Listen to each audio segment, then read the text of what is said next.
Here is what your elected president had to say in this interview with Kristen Walker on Meet the Press. He is talking about Project 2025. Listen closely to what he's saying and what he's not saying. Okay, let's talk about Project 2025. This is the conservative policy blueprint. You disavowed it during the campaign. You called it a product of the radical right.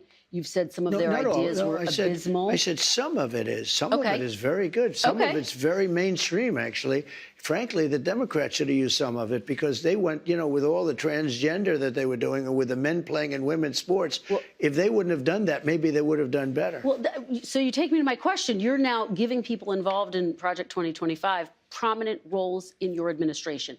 Are you changing your mind about Project 2025? No. Is this now the policy blueprint for the second Trump administration? Some people, if you take a look at the group, it was hundreds of people were involved.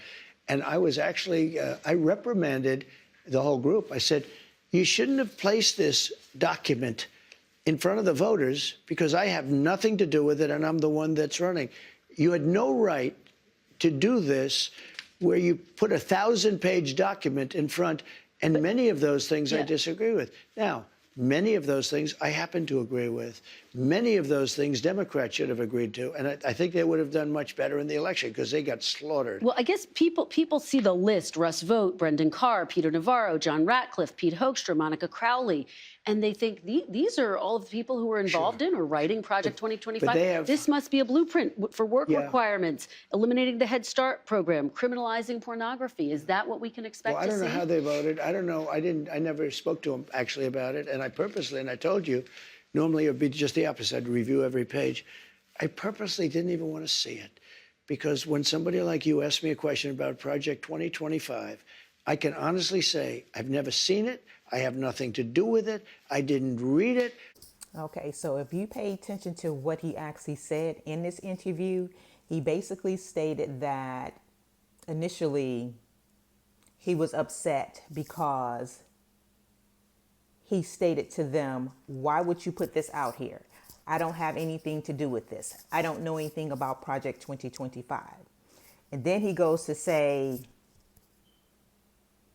some of the things in it, I really agree with it. But some of the things, nah. But some of the things I really agree with. But if you didn't read it, how do you know what's in it? If you don't know anything about it, how can you say that some of the things I agree with? If you don't know anything about it. If you have not read it, how could you say these things? He is such a narcissist. He is someone that is off his rocker. Absolutely. Absolutely. He is off his rocker. He don't know anything about it. But some of the things I do agree with. Come on now. Make it make sense. This is how he rolls. This is how he, pretends. This is how he lies to the American people. And again, you all fail for this.